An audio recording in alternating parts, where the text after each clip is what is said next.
what can you tell me about jihad?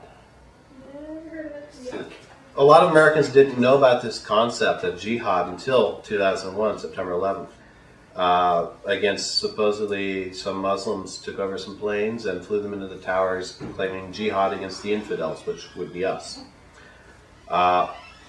What we were told by American television was incredibly distorted. There are some very, very small amount that interpret jihad as a holy war that should result in the deaths of those who do not follow Muhammad. A very small group. What jihad is a struggle.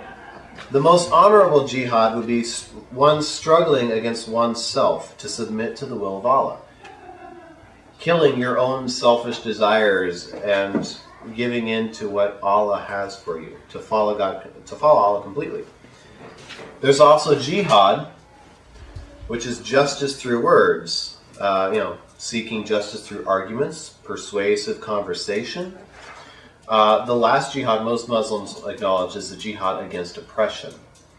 And this would involve physical violence against an oppressive force.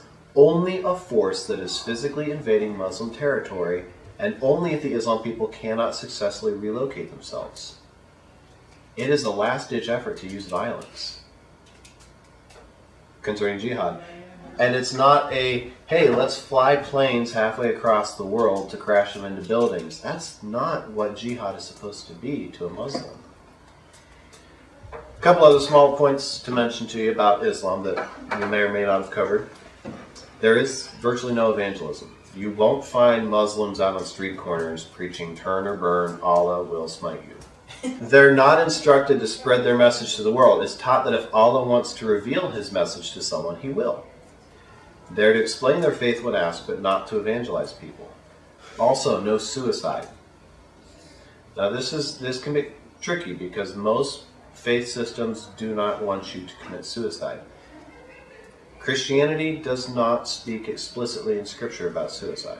There's no instruction about it in Scripture. It becomes a gray area. Arguing right now. But within the Islam faith, they're taught not to commit suicide since Allah is the only one who can take life. They're also told not to artificially prolong the suffering of someone in a vegetative state. In other words, someone on life support, and that's all their hope is to continue life support, they're not supposed to let that keep going on.